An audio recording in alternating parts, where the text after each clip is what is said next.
और अहमदाबाद मंदिर में। ये आवाज पीछे तक आ रही है, लेकिन रियल नहीं पीछे तक आ रही है आवाज। ओके, तो रविवार के कक्षा में आप सभी का स्वागत है। आप में से कोई ऐसे बंदे जो फर्स्ट टाइम आ रहे हैं, ऐसे कोई है?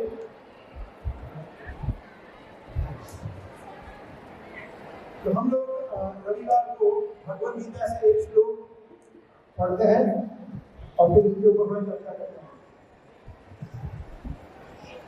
तो आज हम भगवद गीता के दूसरे अध्याय से पढ़ेंगे।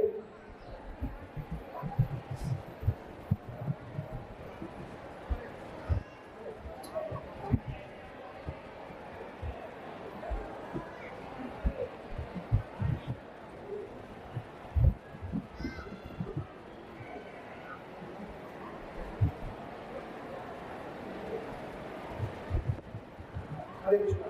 आप सभी लोग मेरे पीछे दोहराइएगा, हम कुछ प्रार्थना करेंगे गीता पे कुछ चर्चा शुरू करने से पहले। मेरे पीछे दोहराइएगा। ओम नमो भगवते वासुदेवाय।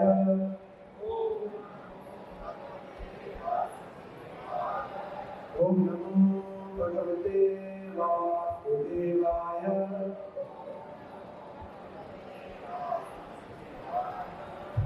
ओम नमो भगवते वासुदेवाय।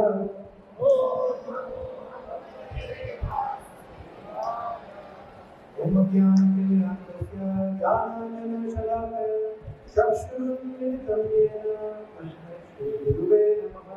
श्रीचैतन्यमनोभीष्टं स्थापितं येन भूतले स्वयं रूपा कदा मह्यं ददाति जय श्री कृष्ण चैतन्य प्रभु नित्यानंद श्री अद्वैत गदाधर श्रीवासादि गौरभक्तवृंद। हरे कृष्णा कृष्णा कृष्णा हरे हरे।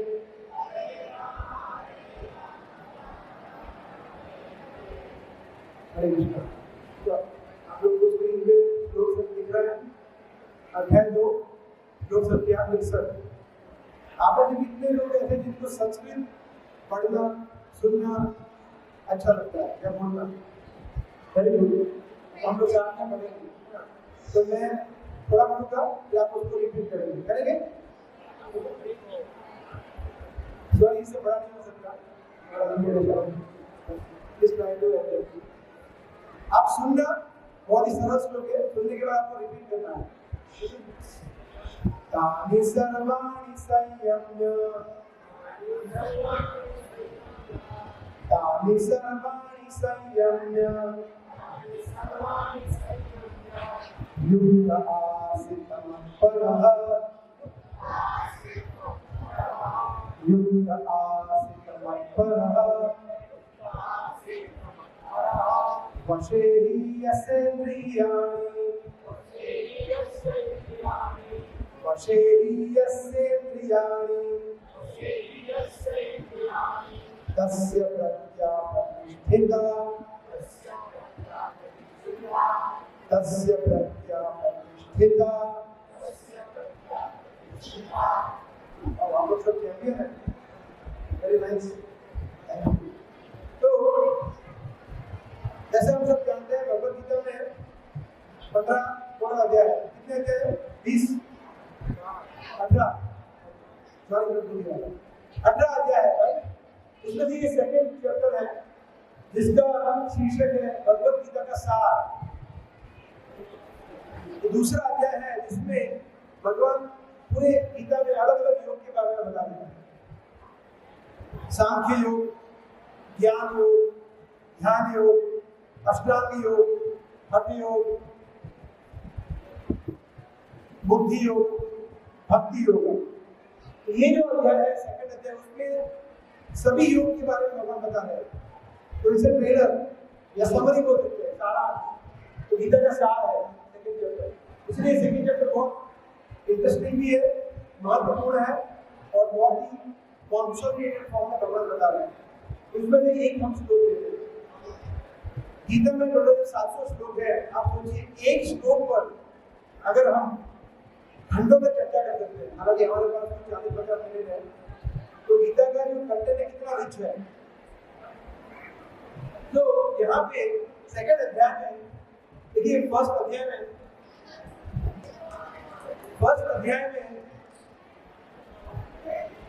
अर्जुन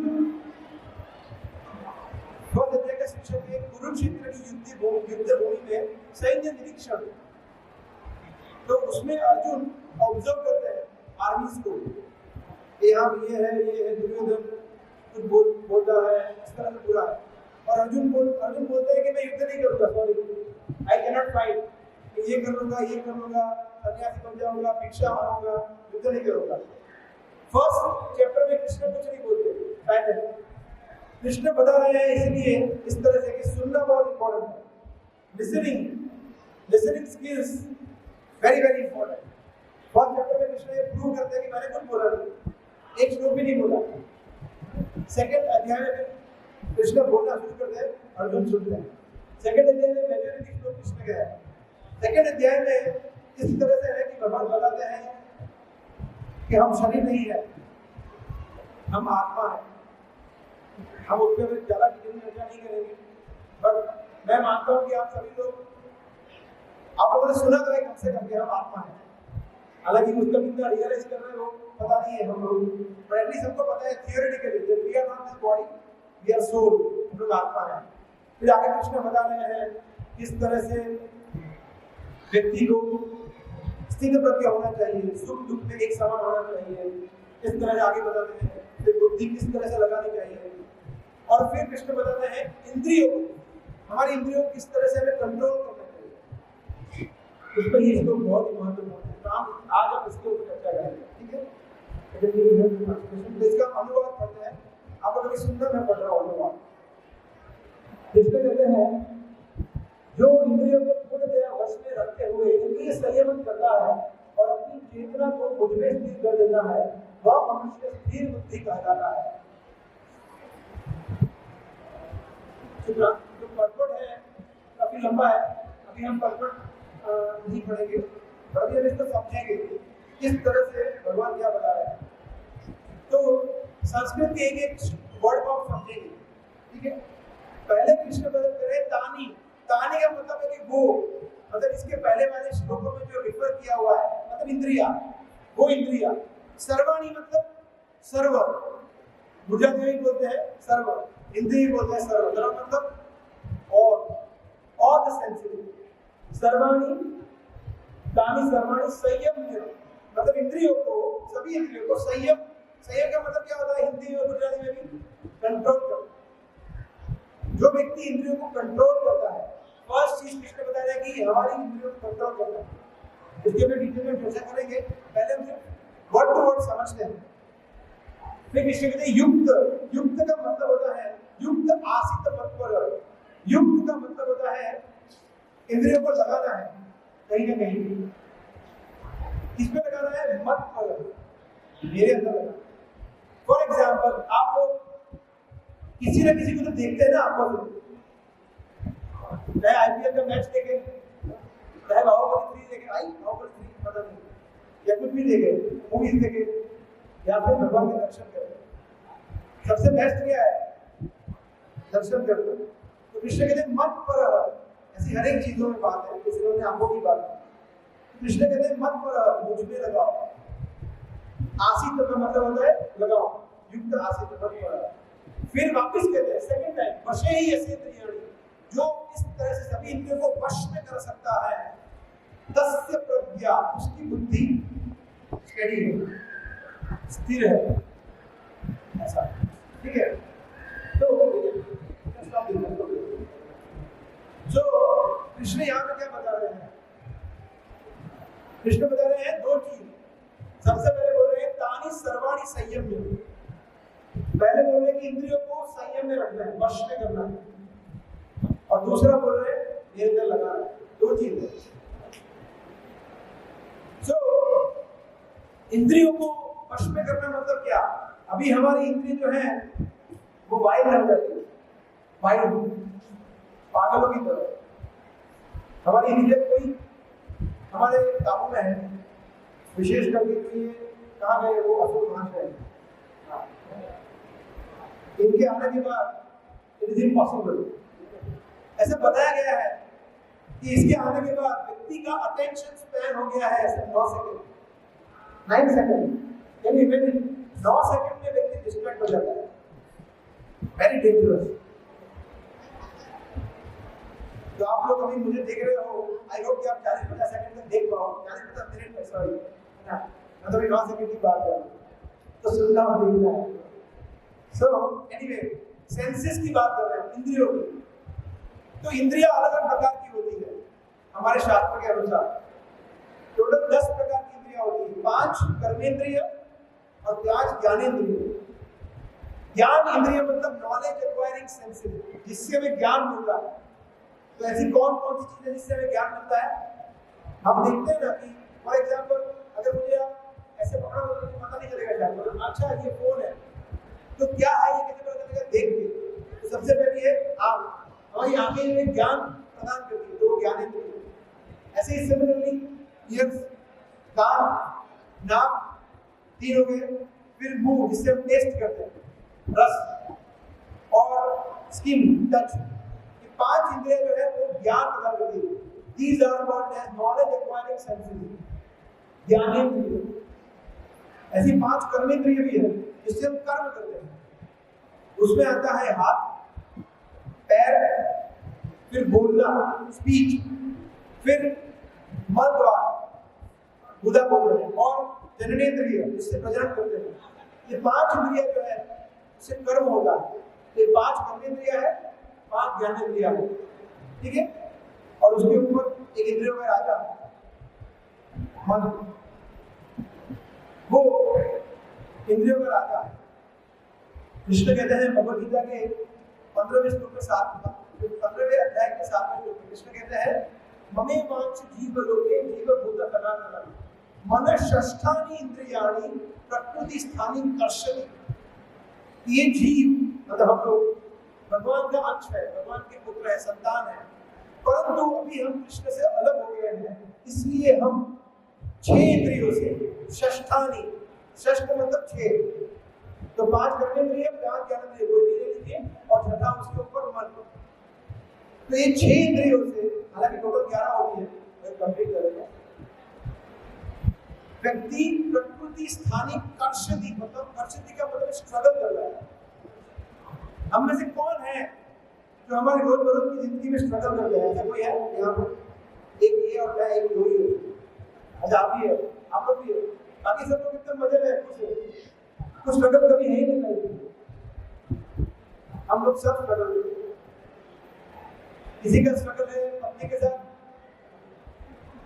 किसी का पति के साथ, किसी का पड़ोसी के साथ, बॉस के साथ, सबॉर्डिनेट के साथ, धन के साथ, धन नहीं है, जॉब के साथ, नौकरी के साथ, किसी न किसी स्ट्रगल में सब लोग हैं। अपने मन के साथ, अपनी वीकनेसेस के साथ, अपने गुस्से के साथ, अपने काम के साथ, लोग के साथ, एवरीबॉडी स्ट्रगलिंग।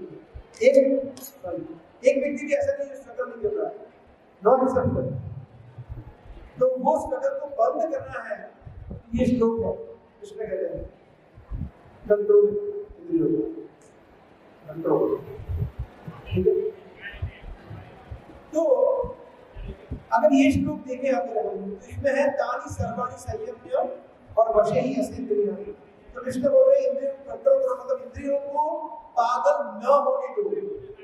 इंद्रियां पागल हो जाती है, जैसे कुछ लोग ऐसा करते हैं, क्योंकि मैं ऐसा नहीं करता, कभी नहीं करता, सिर्फ ऐसा करता हूं, मैं ऐसा कर रहा हूं, ऐसा कर रहा हूं, कर तो रहे हैं सेम है। So that is madness. ये फोन हमारा घंटों पर घंटों हमारा वेस्ट कर देता है, और ऐसे बहुत सारी चीजें हैं। दैट इज मैडनेस, पागलपन। इसको कंट्रोल करना चाहिए, ठीक है। फिर और दूसरा प्रश्न बोल रहे हैं, तो एक हो गया कि जो नेगेटिव चीज है उसको स्टॉप करो, डोंट्स, जो नहीं करना है वो, उसकी बात कर रहे हैं। और दूसरा प्रश्न बोल रहे हैं पॉजिटिव चीज, करना क्या है? मत करो, आसी तो मत करो, मेरे अंदर लगाओ। दोनों चीज जरूरी है, दो में से एक भी नहीं करेंगे या एक ही करेंगे तो हमारा काम नहीं होगा। और अगर ऐसा व्यक्ति जो दोनों करता है वो व्यक्ति बुद्धिशाली है। कृष्ण कहता है तस्य प्रज्ञा प्रतिष्ठिता, उसकी इंटेलिजेंस एकदम स्टडी है, ऊपर है। तो अगर हम चाहते हैं कि हम भगवान की नजर में, कृष्ण की नजर में बुद्धिशाली बने या हमारी बुद्धि भगवान को दिखे, तो हमें दोनों करनी पड़ेगी। दो में से एक भी करेंगे तो या तो हम बहुत बुद्धिशाली होंगे, दोनों में से एक भी नहीं करेंगे तो हम मूर्ख हैं, बिल्कुल बुद्धि नहीं। तो उसको समझेंगे थोड़ा 5-10 मिनट में कि किस तरह से व्यक्ति क्या क्या कर सकता है। तो कभी कभी व्यक्ति क्या करता है कि सिर्फ भक्ति करता है, भक्ति भी आधी अधूरी करता है और इंद्रियों को वश में नहीं करता है, इंद्रियों को भगवान की सेवा में एंगेज नहीं करता है, परंतु जब कीर्तन होता है जोर जोर से नाचता है, हरि बोल, फिर जैसे कीर्तन हो जाता है तो बाहर जाता है सिगरेट पीता है। ये सही है? आप बताइए, ये सही है प्रभु? नहीं है, राइट? तो ये कम बुद्धि वाला व्यक्ति है जो भक्ति करने का प्रयास, उसको थोड़ा रुचि है हरि नाम में, दर्शन करने में, परंतु इंद्रियों को कंट्रोल नहीं कर पाता। Very bad. कृष्ण बोलते हैं वो कम बुद्धि वाला, राइट? या फिर कुछ लोग ऐसे होते हैं जो बहुत भक्ति को बहुत लाइटली लेते हैं, मतलब मारो कानो, मारो डालो, मारो कानो लो क्या? अच्छा, कृष्ण पता है कौन है? त्रिलोकीनाथ सर्वलोक महेश्वरम, विष्णु विराट रूप, कृष्ण के ऐश्वर्य को, छड़ ऐश्वर्य पूर्ण, करोड़ों लक्ष्मी सहस्त्र शतसंभ्रम सेव्य मानव, अंडांतरस्थ परमाणु चयनतरस्थम, अनेक अनेक देवी देवता शिव ब्रह्मा सब लाइन में खड़े रहते हैं। ऐसे कृष्ण आपका लल्ला हो गया है ना? हाँ, ये तो मेरे कृष्ण है मान। इसको कहते हैं भक्ति को बहुत चीपली ले लेना, चीपली, सस्ते में ले लेना, ठीक है?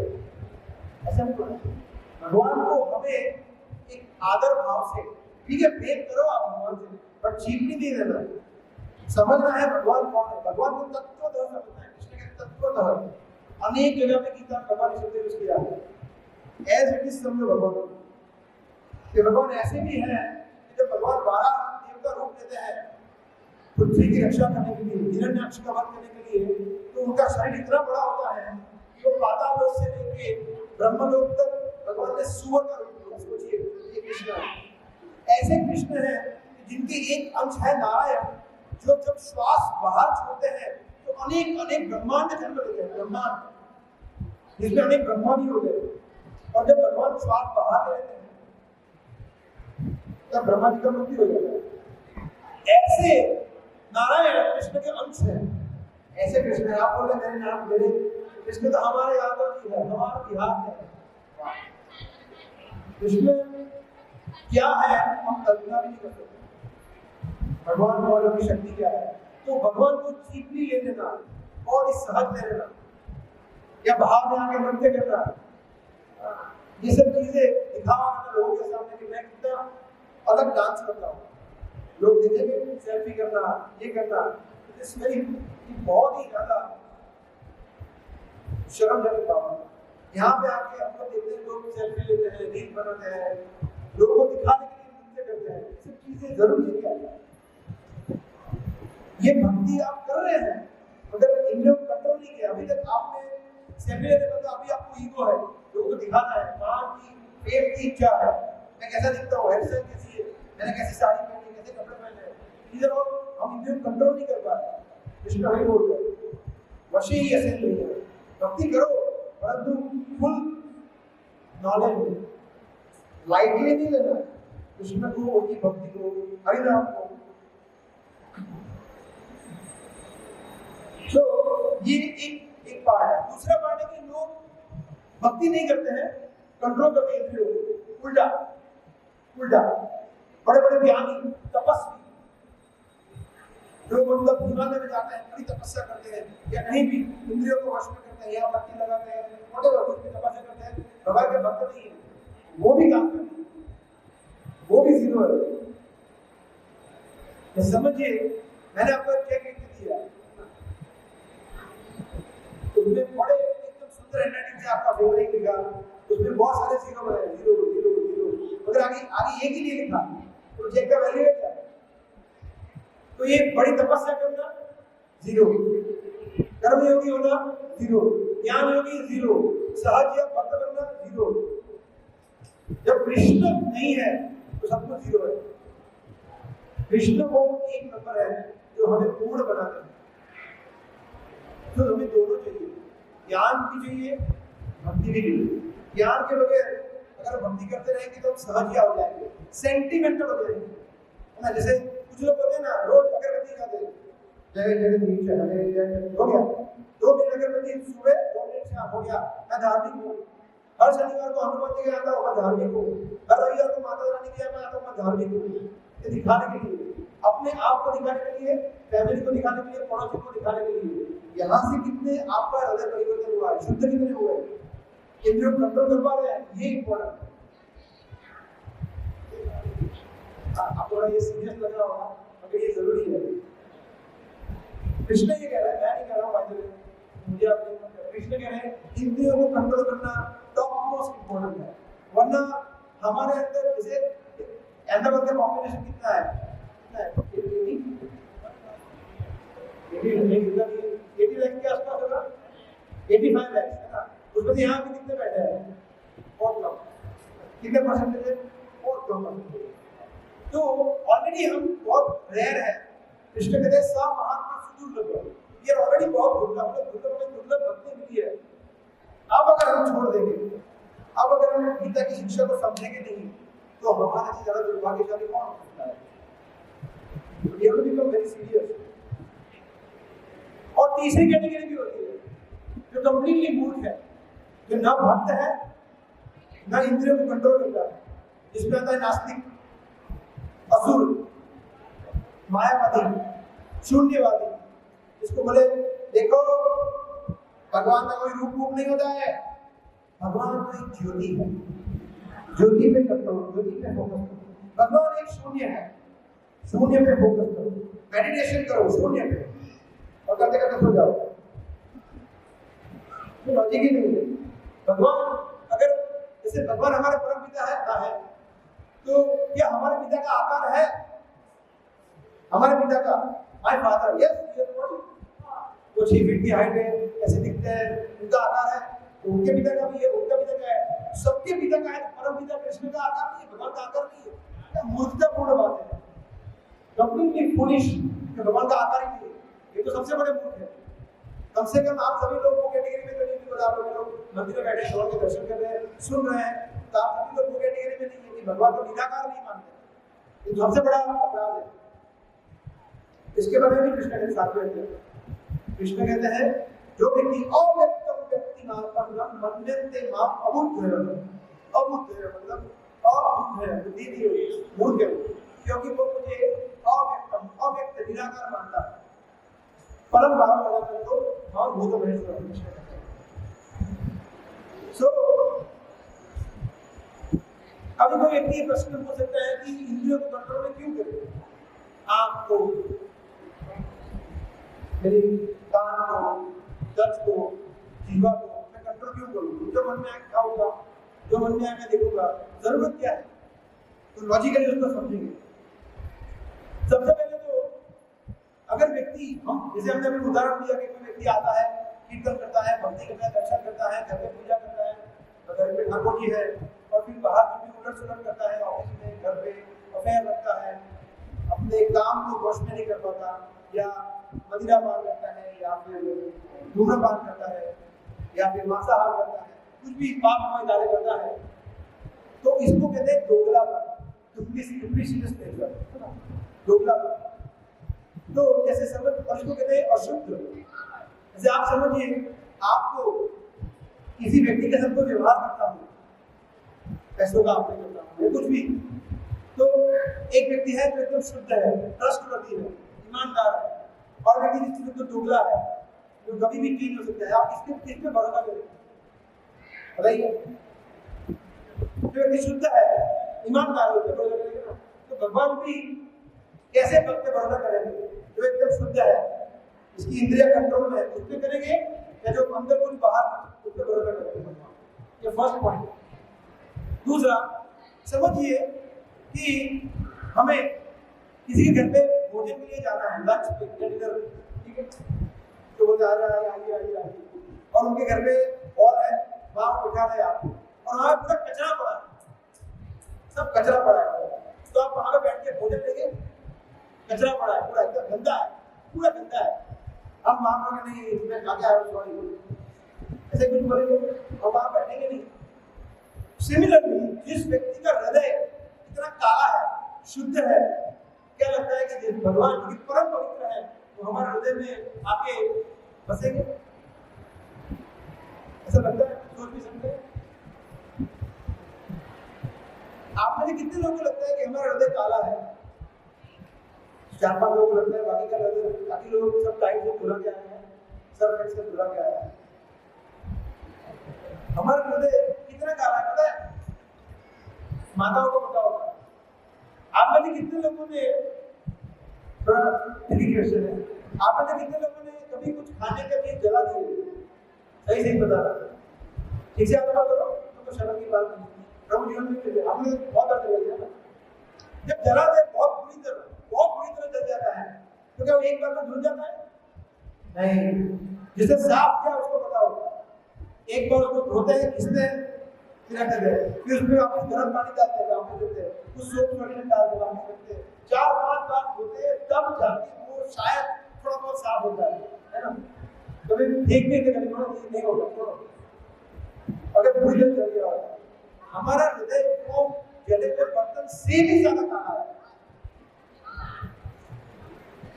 तो अगर हम सिंसियरली एफर्ट नहीं डालेंगे, प्रयास नहीं करेंगे अपने आप को शुद्ध करने के लिए, तो क्या हमारा हृदय शुद्ध होगा? नहीं होगा, पॉसिबल नहीं है। We have to become very sincere कि हम इंद्रियों को निग्रह करें, तपस्या करें। ऋषभदेव भागवत में बताते हैं तपो दिव्यम, पुत्र का ये मतलब, ये जीवन हमें तपस्या करने के लिए मिला है। ये जो बॉलीवुड में फिल्म बनाए ना, खाओ पियो ऐश करो, क्या पता जिंदगी ना मिलेगी दोबारा, ऐश करो क्या करो, सब खाते नहीं थे। अगर खाओ पियो ऐश करोगे तो नेक्स्ट लाइफ में आप हम इतने पीटेंगे, तामिस्त्र, पंचतामिस्त्र, राउटर, से नर्कों का अलग पूरा स्पेशल प्रकार अलग, उसमें से सबसे बेस्ट नर्क में जाएंगे, या जलते हुए तेल में हमें डालेंगे, जलते हुए कंपे से हमें चिपकाएंगे, खून की उल्टी की बड़े नदी और उसके में डुबोएंगे। Very severe punishment is waiting for us. Body में भागवत में पूरा वर्णन है नरक के लोगों का वर्णन। ये कोई फालतू ऐसा नहीं है कि ये माइथोलॉजी है, कल्पना है, नहीं, ये फैक्ट्स है। अगर आप नहीं मानेंगे आपकी इच्छा, अगर वो काम करेगी, जैसे ये छोटी बच्ची है, ठीक है, अगर इसको पता नहीं है कि यहाँ पे अग्नि है, फायर है, और उसने गलती से उसने हाथ टच कर लिया, तो अग्नि उसको छोड़ के क्या रहेगी? क्यूट है, उसको मैं जला देंगे, ऐसा करेगी अग्नि? सब जल जाएगा, हाथ जल जाएगा, क्योंकि अग्नि देखेगी नहीं। Ignorance is no excuse. हमें पता नहीं था कि ये करने से ये काम लगेगा, तो उसमें प्रकृति बोलेगी इसको मैं क्या करूं? पता करो। जैसे कोई व्यक्ति है, हम इंडिया से अमेरिका जा रहा है, तो वहां पे वो लेफ्ट हैंड साइड चला रहा है, तो पुलिस बोलती है इधर नाम बोल फाइन करेगा $100, but I just came yesterday from India, I don't know, तो हम क्या करें? पता करो, किसको पूछ के आया? तो पाप करेंगे जानते हुए या अजानते हुए, जानबूझ के या अनजाने में, ऐसे ही पाप करेंगे वो कितना बढ़ेगा? 100%। इसलिए बढ़े है कि जाने, गीता को पढ़े, इंद्रियों को शुद्ध करे, पाप में कार्य न करे, तब हम बच पाएंगे, वरना बहुत डिफिकल्ट सिचुएशन। मैं डरा नहीं रहा हूँ, मेरे फैक्ट है, और अगर आपको डर लग रहा है तो अच्छा है, मुझे भी लग रहा है, डर लगना चाहिए, तभी हम कुछ अपने आप को इम्प्रूव करने का प्रयास करें, ठीक है? या सो अभी हम सॉल्यूशन पे आएंगे। अभी हमने प्रॉब्लम डिस्कस कर लिया है ना, प्रॉब्लम कि हमारा मन कितना काला है, क्या क्या प्रॉब्लम है। मेनली देखा जाए तो हमारे 3 शत्रु है। कौन है? पाकिस्तान, चाइना और नहीं, वो नहीं, वो उसकी बात नहीं कर रहा। कृष्ण कहते हैं काम, क्रोध और लोभ। 16वें अध्याय का 21 श्लोक है। कृष्ण कहते हैं त्रिविधम नरकस्येदं द्वारम नाशनं आत्मनः काम क्रोधस् तथा लोभम तस्मात् एतत् त्रयं त्यजेत्। त्रिविधम 3 प्रकार के नरकस्येदं, नरक के द्वार है। जैसे ये वैकुंठ लोक है। अभी आप लोग कहाँ बैठे हो? मंदिर में नहीं है, ये वैकुंठ जगत है, भगवान का धाम है। इसमें बहुत सारे द्वार है, इधर है, इधर है, इधर है, उधर है, 4 द्वार।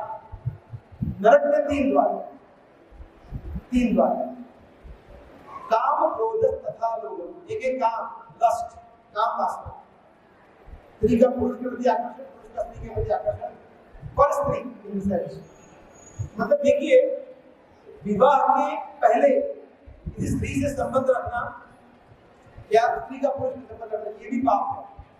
और विवाह के उपरांत पत्नी के अलावा किसी और के साथ, ये भी पाप है। तो वो है काम वासना, तो उसकी बात है। फिर है क्रोध। तो क्रोध में समझाने की जरूरत नहीं, आपको पता है क्रोध का मतलब क्या है। Anger. And the third is लोभ, ग्रीड, पैसा पैसा पैसा, मनी मनी। तो ये 3 नरक के द्वार है। तो हम लोग कौन से द्वार से जाना पसंद करेंगे बताइए? काम से, क्रोध से या लोभ से? किसी से नहीं जाना, ऑफ कोर्स। सोचो मत, बचना है। इसलिए कहते हैं तस्मात् एतत् त्रयं, इसीलिए है अर्जुन। और अर्जुन को नहीं बोलते, हमको बोलते हैं। इसको त्याग करो, त्यजे त्रयं, तीनों को त्याग करो। काम वासना में फंसो नहीं, क्रोध में फंसो नहीं, लोभ में फंसो नहीं, वरना very nice fancy heavish planets are waiting. नरक लोग देख रहे हैं। सो एक होता है, हमने समझा कि अभी हम उपाय के बारे में बात करें, तो थोड़ा नेगेटिव हो गया। अभी हम पॉजिटिव में बात करेंगे। इसका उपाय क्या है? उपाय क्या होगा ना? यस, उपाय है मत पर। कृष्ण ने इसी श्लोक में बताया ना, युक्त आसित मत पर। अगर हम कृष्ण की शरण में गए तो बचे, नहीं तो गए। क्लियर है?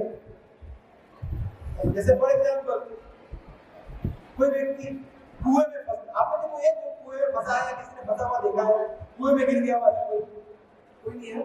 जिसे देखा होगा गाँव में कोई कुएं में गिर गया हो, कोई बात एक ने निकाला। तो अगर कोई कुएं में फंस जाता है तो कैसे निकलता है? स्पाइडरमैन की तरह, सुपरमैन की तरह। ऊपर तो कोई रस्सी मिलता है, वो है भगवान की कृपा, रस्सी। तो हमें रस्सी दिखनी है, ऑलरेडी कृपा है। हम भगवान के सामने बैठे हैं, कृपा ये रस्सी है, प्रभुपा के लिए ये रस्सी है, इधर क्लास चल रहा है, ये रस्सी है, हम हरिनाम जप कर पा रहे हैं, ये रस्सी है। इसको पकड़ना है तो ऊपर जाना है। ये है मत पर, युक्त आसित मत पर। मेरे अंदर मत को लगाओ। इंद्रियों को अगर हम आर्टिफिशियली इंद्रियों को बंद कर देंगे, मैं आज से किसी स्त्री को नहीं देखूंगा, किसी को नहीं देखूंगा, चलेगा? ऐसा नहीं चलेगा। हाँ, तो कृष्ण को देखूंगा, दर्शन करूंगा, या स्त्री को माता के रूप में देखूंगा। हमें हमारी इच्छाओं को शुद्ध करना है, इच्छाओं को रोकना नहीं, ये इंपॉर्टेंट है। तो भागवत में ये वर्णन आता है, श्रीमद् भागवत में, कि परीक्षित महाराज जो कि अर्जुन के पुत्र कौन थे? अर्जुन के पुत्र कौन थे? बोलिए।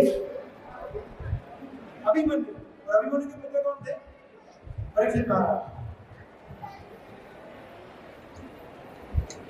परीक्षित महाराज पूरी पृथ्वी के सम्राट थे, राजा थे। भागवत में वर्णन आता है फर्स्ट कैंटो में, प्रथम स्कंद में।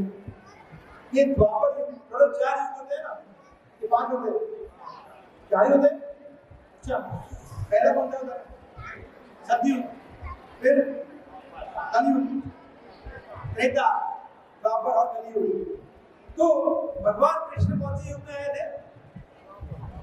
द्वापर में। तो द्वापर अंत होने वाला था, तो किसका एंट्री होगा? कलयुग का।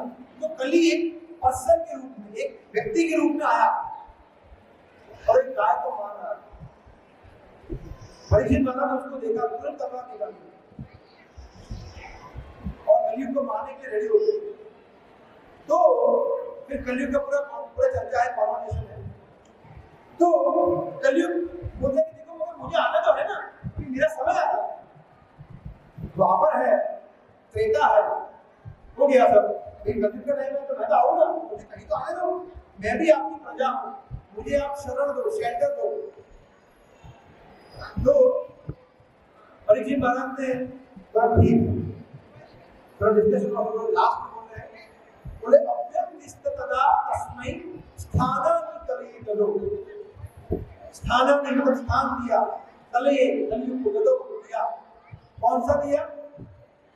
द्यूतम पानम स्त्रिय सूना यत्रस यत्रस यत्रस अधर्म चतुर्विधा। अधर्म मतलब अधर्म, चतुर्विधा मतलब चार प्रकार के जहां अधर्म हो रहे हो, हे कली तुम वहां रह सकते। कौन कौन से देखेंगे? पहले है द्यूतम। द्यूतम मतलब क्या होता है? द्यूत जुआ, गैम्बलिंग, जहां द्यूत पीड़ा हो रही हो, सट्टा वगैरह वगैरह, वहां पे तो मतलब वो द्यूत क्रीड़ा गैम्बलिंग पापमय है, उसमें कलयुग का वास है, भर भर के वास है। फिर है द्यूतम पानम। पानम मतलब नशा करना, किसी प्रकार का नशा करना, चाहे वो ड्रग्स हो, चाहे वो शराब हो, चाहे वो तंबाकू हो, इवन चाय कॉफी भी। Excuse me, what did you से?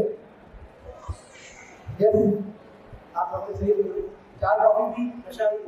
मैं नहीं मानता नशा है चाय कॉफी, ठीक है, छोड़ दीजिए। छोड़ नहीं सकता क्योंकि मुझे एडिक्ट हो गया हूं, तो इसको नशा बोलते हैं। नशा नहीं छोड़ दीजिए, नहीं छोड़ सकते, इसीलिए नशा है। फिर कैफीन होता है, एक टॉक्सिक, तो उसको बोलते हैं पाना। फिर द्यूतम पानम स्त्रीय।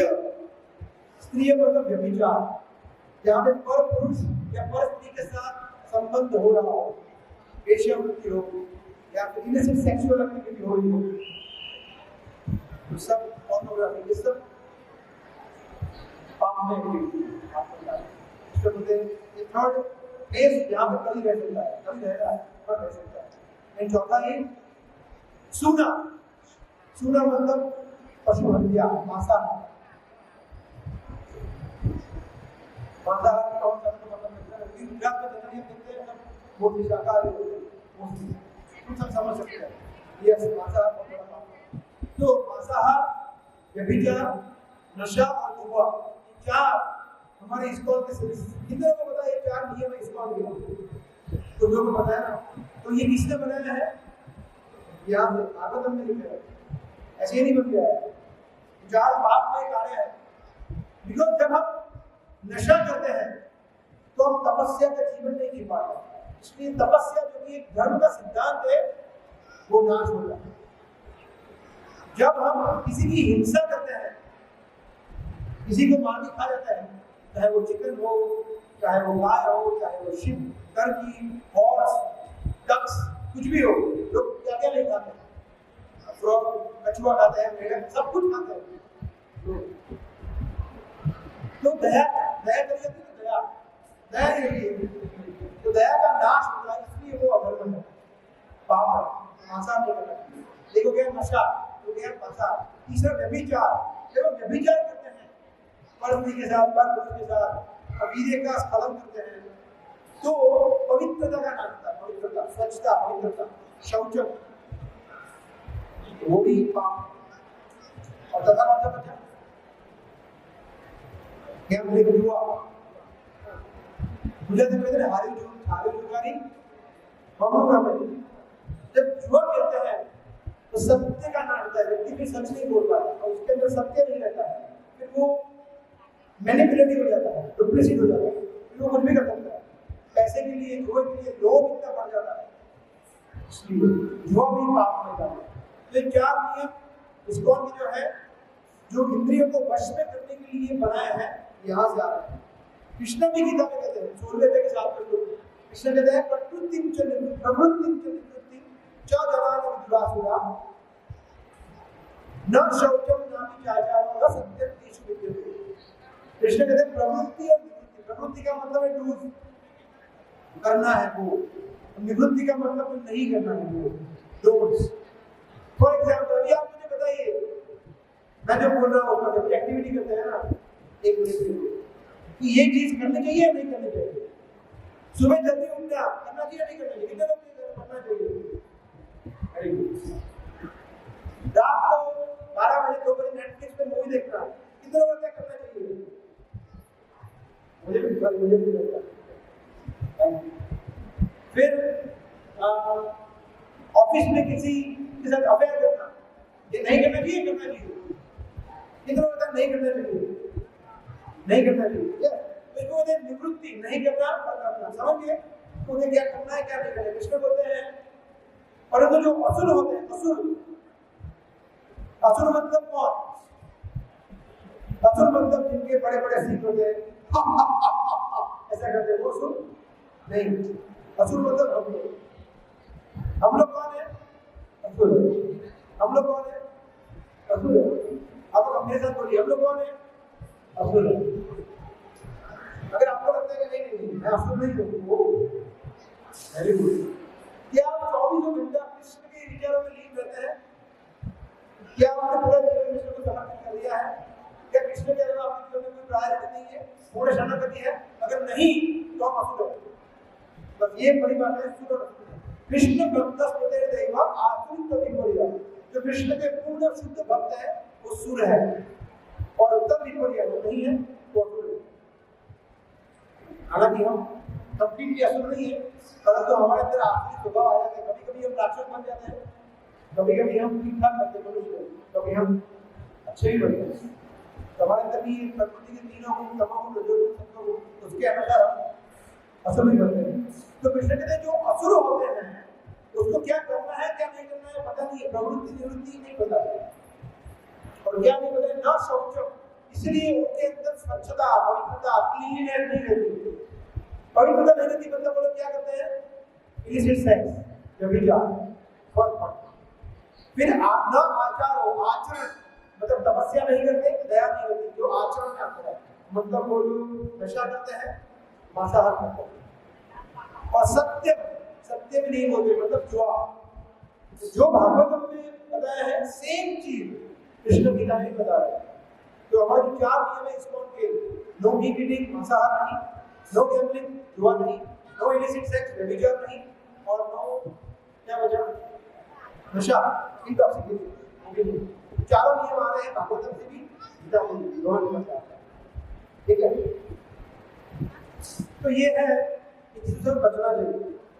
अभी हम देखते हैं कि किस तरह से हम इसको पॉजिटिवली वर्क कर सकते हैं। मत भरना तो सबसे श्रेष्ठ विधि है भगवान के पवित्र नामों का जप करना। हरे कृष्णा कृष्ण कृष्ण हरे हरे, हरे राम राम राम हरे। ये 16 अक्षर का मंत्र है। कभी भी आप इसको बोलेंगे तो आपको कोई अल्सर होता है बोलने से, खाना वगैरह पड़ते हैं कुछ नहीं होगा, तो इजीली बोल सकते हैं, वेरी इजी, कोई प्रॉब्लम नहीं होगा। फिर भी जब गिरते लोग ऐसे बैठते हैं, हम मतलब बोलो हरे कृष्णा,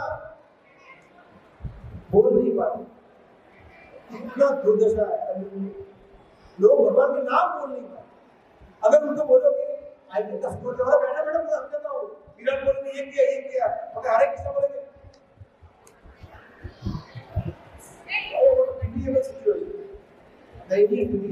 तो भगवान का नाम बोल नहीं पाते।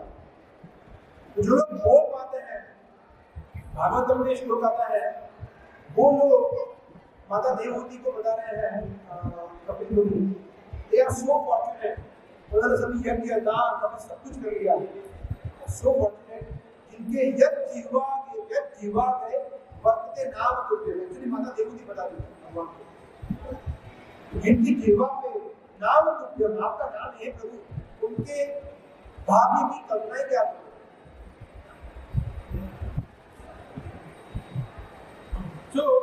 अनेक शास्त्रों में ये वर्णन है। पद्म पुराण में श्लोक आता है, हरे नाम एव एव नाम तदौ नास्ति एव गति रम्यता। 3 बार बताया है।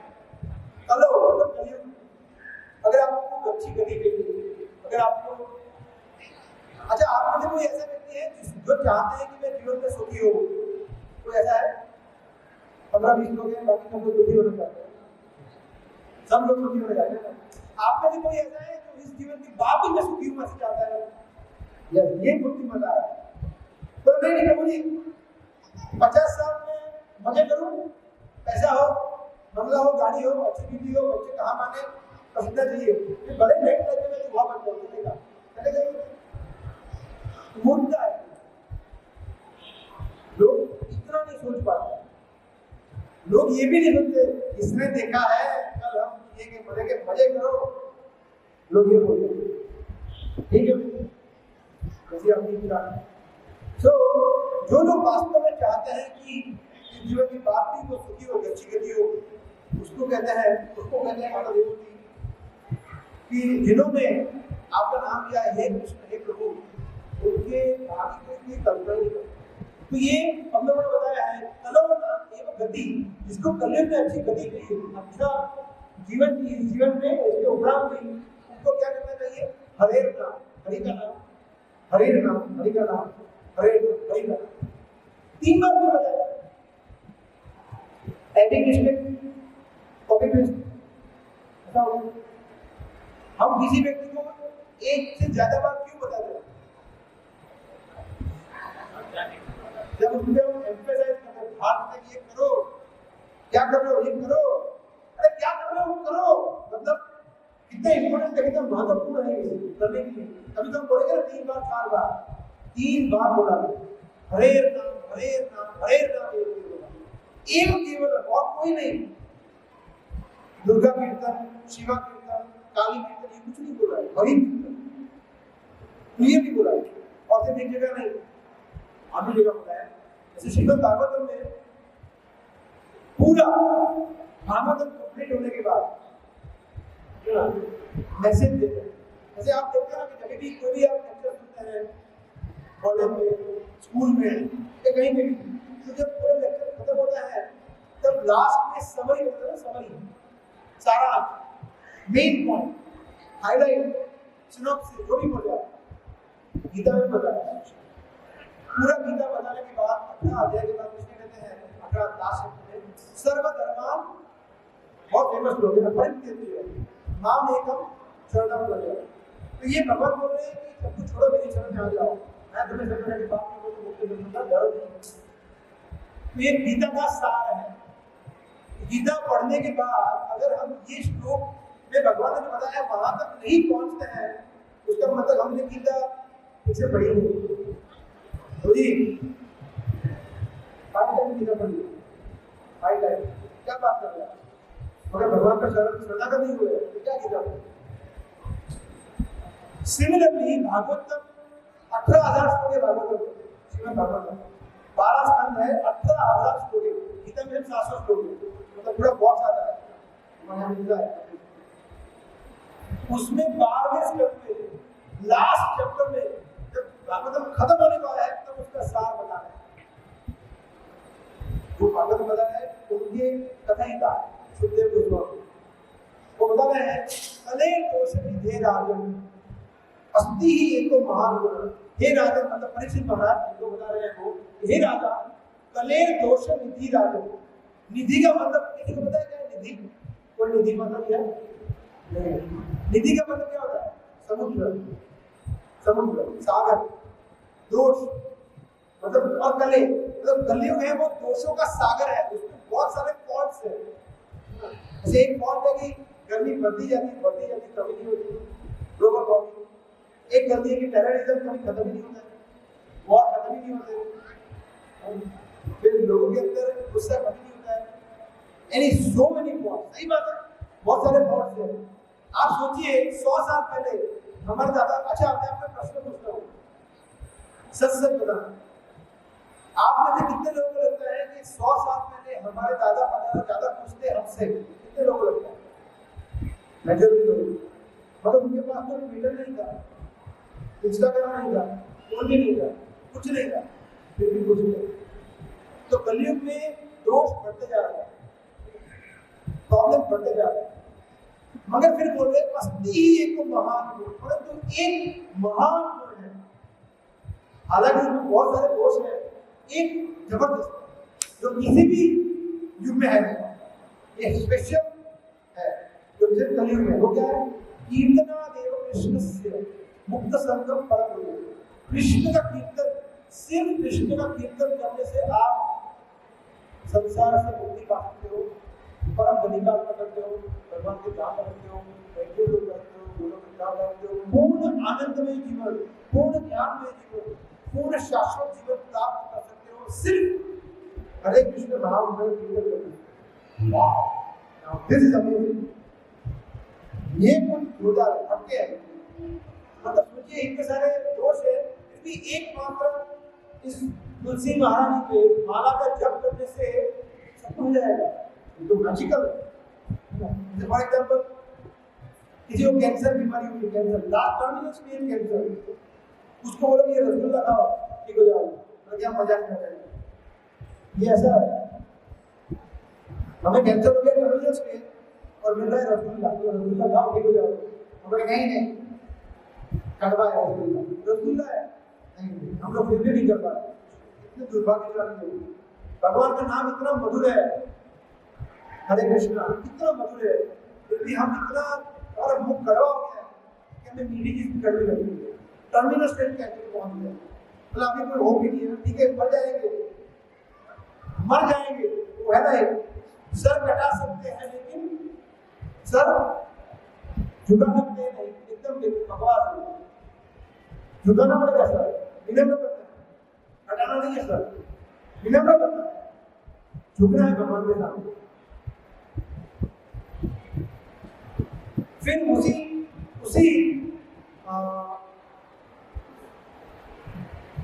लास्ट चैप्टर में एक और श्लोक आता है बहुत सुंदर, चार जो युग है उसमें अलग अलग युग धर्म होते हैं भगवान प्राप्ति के, भगवान की प्राप्ति के।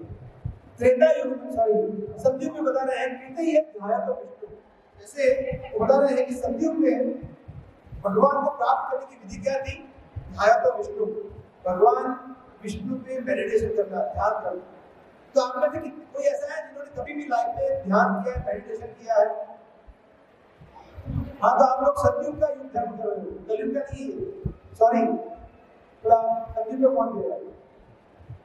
ये कलयुग में ध्यान करने का बताया नहीं है, ध्यान करने का बताया सतयुग में। तो आप लोग कर सकते हो, मगर 4,70,000 साल के बाद करोगे, नेक्स्ट सतयुग आएगा तब करना, अभी नहीं।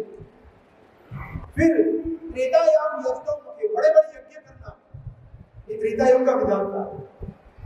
जब भगवान राम जी का प्रकट हुए था त्रेता युग, हम देखे थे ना बहुत सारे विश्वामित्र मुनि मतलब यज्ञ कर रहे थे, तो वो फिर द्वापर एक परिचर्या, द्वापर युग में भगवान के अर्चकों की सुंदर सेवा करना, भगवान की विधियों की सेवा करना, जो कि यहाँ पर है वो द्वापर की विधि थी। और कलयुग में हरि कीर्तन, कलयुग में हरि कीर्तन, अगेन हरि कीर्तन। कलयुग में भगवान प्राप्ति की विधि क्या है, हरि कीर्तन, यही है कृष्ण का कीर्तन करना। कितना इजी है, आप घर पे बैठ के कर सकते हैं, स्विट्जरलैंड में कर सकते हैं, बांग्लादेश में कर सकते हैं, पाकिस्तान में भी कर सकते हैं, इंडिया में भी कर सकते हैं, कोई डिफिकल्टी, घर पे कर सकते हैं, ऑफिस में कर सकते हैं, गाड़ी चलाने में कर सकते हैं, कहीं भी कर सकते हैं, वेरी इजी, ठीक है। सो फिनिश इन 5-7 मिनट्स। तो अगर हम ये करेंगे तो हमारा हृदय शुद्ध होगा, चेतो दर्पण बाढ़ने लगेगा, परम विजय श्री कृष्ण संकीर्तन। हमारा जो हृदय है अभी उसमें इतनी धूल मिट्टी जमी हुई है, जैसे आप सोचिए आईना होता है ना, मिरर, दर्पण, अगर उसपे आप में से कितने माता जी लोग हैं जो घर पे मिरर साफ किए हुए हैं, है ना, उसमें धूल मिट्टी होती है तो हमारा फेस हम किसी देख नहीं पाते हैं, ऐसा होता है, जब हम साफ करते हैं दिखता है। वैसे ही जब हम कृष्ण का कीर्तन करते हैं, हरे कृष्ण मंत्र का जप करते हैं, तो हमारे हृदय जो कि तुलना की गई एक दर्पण से उसमें जो धूल मिट्टी जमी है, काम वासना, क्रोध, लोभ, मोह, मद, ईर्ष्या, ये जो गंदे शत्रु है हमारे, वो धीरे धीरे हटते हैं और वो जगह में जला हुआ बर्तन धीरे धीरे क्लीन होता है, फिर हृदय शुद्ध होता है। सिर्फ कीर्तन करने से होगा। कीर्तन दो प्रकार से होगा। अभी हम कीर्तन कर रहे हैं, भगवान के नामों का जप कर रहे हैं, साथ में संकीर्तन, और एक होता है इस माला पे जप करना। माला पे जप करना 108 बार एक माला पे जप करना भगवान के नाम का, वो भी दोनों करना।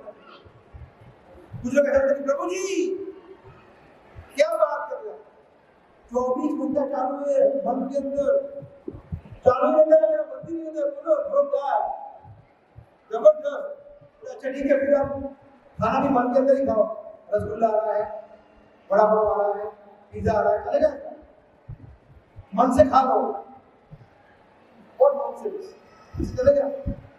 तो मन में कर रहा हो, करो मन से, मगर सिर्फ 1-2 घंटा उसमें भी करो, वो बंद मत करो, मगर उसमें करो।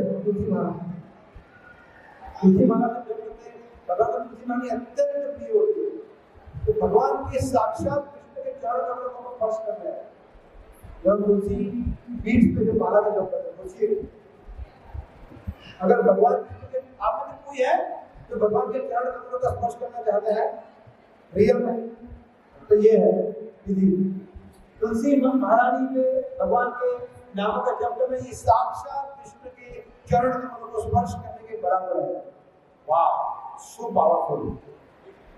तो आप बिल्कुल विलंब मत करिएगा, तुरंत ही नेक्स्ट अगर आप नहीं कर रहे हैं तो वेरी गुड, कंटिन्यू करिए, बढ़ाइए, और नहीं कर रहे हैं तुरंत शुरू करिए, बिल्कुल। उसके अलावा और कोई उपाय नहीं है तकलीफ से। जैसा मैंने बताया, वो फैंसी नरक लोग हमारी वेट करेंगे, अगर ये करेंगे तो यमदूत हमारे पास आने से डरेंगे, तो नहीं भगवान का भक्त है, हम जाएंगे उसमें हमको तो दूध से डांट पड़ेगी, सॉरी यहाँ नहीं जा सकते। तो भगवान के भक्तों से यमदूत भी डरते हैं, नरक नहीं कर सकता। और अगर माला का कुछ लोग ऐसा बोलते हैं कि देखो माला का जब क्या करना है, डू गुड बी गुड, अच्छे बनो, किसी का बुरा मत करो, मन वचन कर्म से किसी का अपराध मत करो, ये अच्छी बात है। क्या माला का अच्छे बनो, किसी का अपराध मत करो, पाप नहीं करो, शुद्ध जीवन जियो, सादा जीवन, उच्च विचार, माला नहीं करेंगे तो भी आपको कुछ नहीं होगा। तो आप ठीक है स्वर्ग लोक में जा सकते हैं कर्म के अनुसार, मगर भगवान का धाम नहीं जाता। वहां से जब आपका पुण्य कर्म का कोटा खत्म हो जाएगा, वापस यहाँ पे आएंगे, कोई भी यूनि में आ सकते हैं। तो it is not the best decision to become a pious person.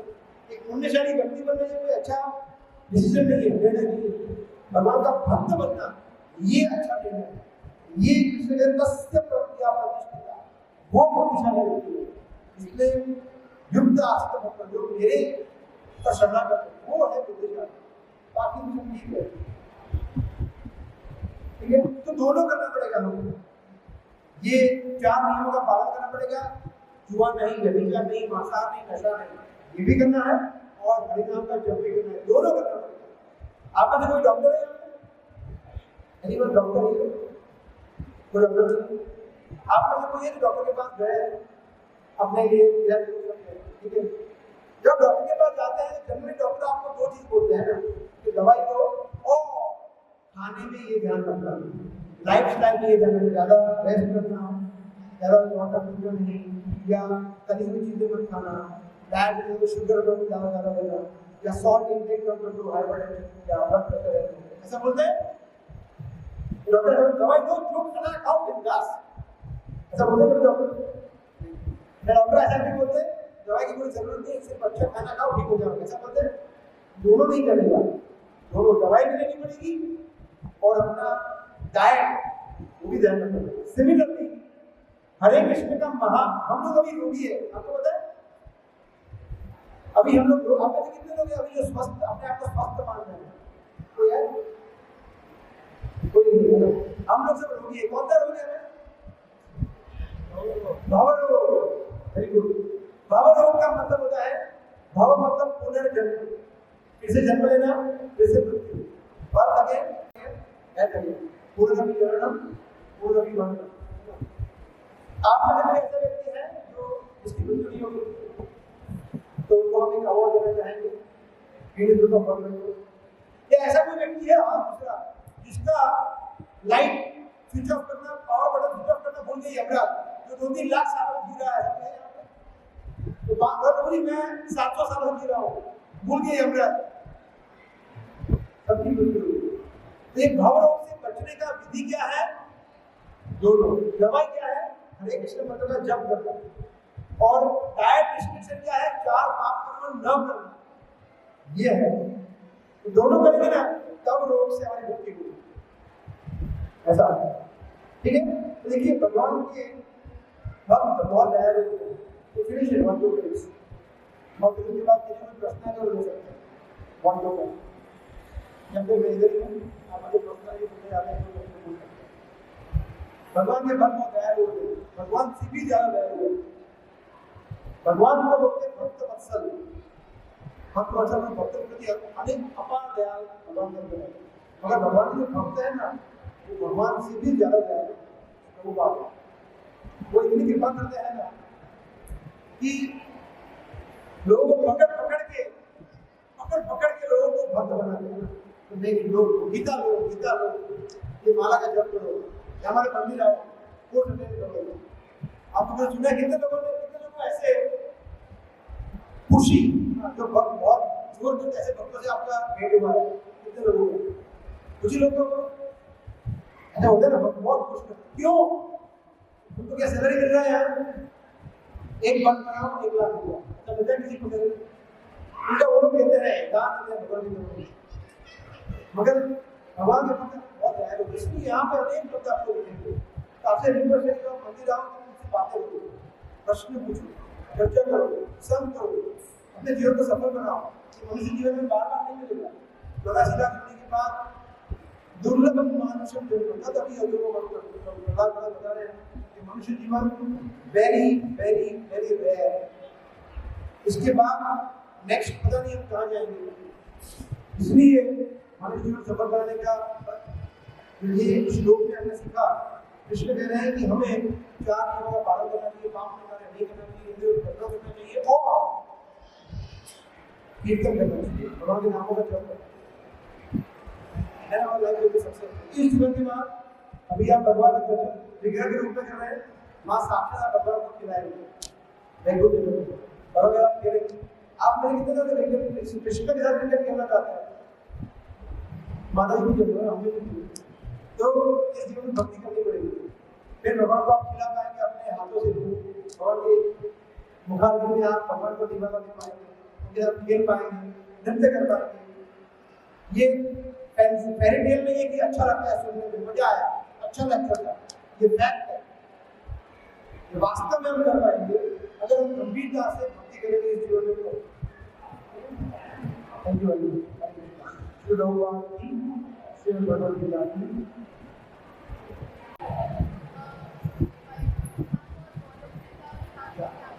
प्रश्न है कि वैकुंठ जगत और गोलोक वृंदावन में क्या अंतर है? वैकुंठ जगत और गोलोक वृंदावन में ज्यादा कोई अंतर नहीं है, दोनों धाम चिन्मय है। दोनों धाम में जाने से हमें मुक्ति मिल जाती है। दोनों धाम में जाने से यद गत्वा न निवर्तन्ते तद धामम परमम मनुष्य कहते हैं 15 अध्याय कि वहां पे जाने के बाद वापस हम यहाँ पे नहीं आएंगे, एक बार गए तो परमानेंट 1 वे वीजा होता है इमिग्रेशन, वापस नहीं आएंगे, परमानेंट वीजा जाओ, परमानेंट वीजा लग जाता है दोनों जगह। मगर थोड़ा सा डिफरेंस है, वो क्या है? वैकुंठ जगत में भगवान विष्णु की ऐश्वर्य भाव में सेवा होती है। तो सर्वेश्वर भगवान विष्णु है, उनकी हम पूरा करेंगे, हाथ करेंगे, स्तुति करेंगे, उनके लिए आंसू आएंगे, प्रेम होगा।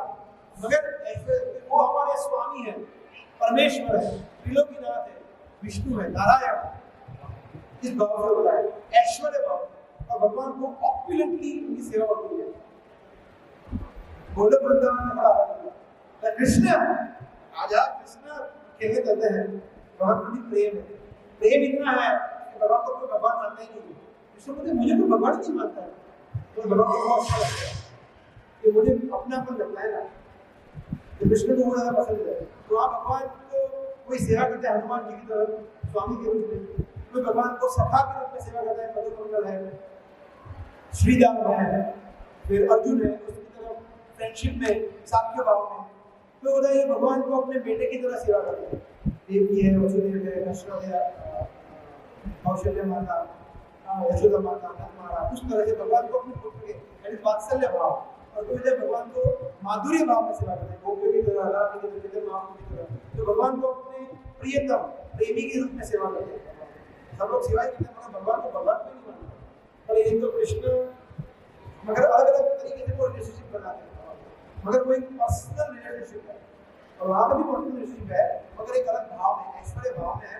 भगवान को एक रिस्पेक्ट, आदर के रूप में वर्शिप करते हैं। वहाँ पे आदर है, मगर आदर से भी ज्यादा प्रेम ज्यादा है।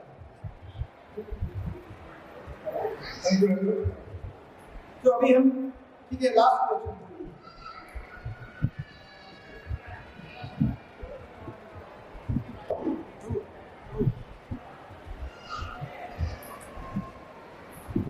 हरे कृष्ण प्रभु। मेरी कृष्ण भक्ति में बहुत ज़्यादा है, तो मैं ज़्यादा कुछ जानकर पर ज़्यादा कुछ जानने की इच्छा रखता हूँ। इसलिए प्रश्न है कि जैसे कि आपने कर्मी योग और भक्ति योग के बारे में बताया, तो आपने जैसे कि कहा कि कर्मी योग बिना भक्ति के सही नहीं है, जो कि मुझे अभी आपको पता चला। तो मैंने बहुत सारे लोगों को पढ़ा है, मतलब जो मैं जानने की इच्छा रखता हूँ किसी भगत से। तो भगत से मोहम्मद एक नास्तिक थे, पर उनका जो कर्मयोग था, जैसे कोई बहुत भक्ति करे पर शायद जन सेवा में उतना ना हो, बट वो जो अपनी भक्ति करते हैं वो उनके लिए बहुत बेस्ट है। बट कर्मयोग करने और भक्ति योग से अगर ना हो तो वो क्या गलत है?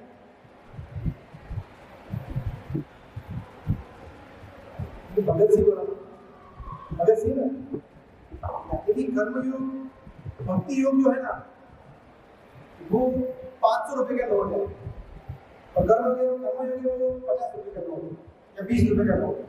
उसके ऊपर ज्ञान योग जो 100 रुपए का नोट, और ध्यान योग 200 रुपए का नोट।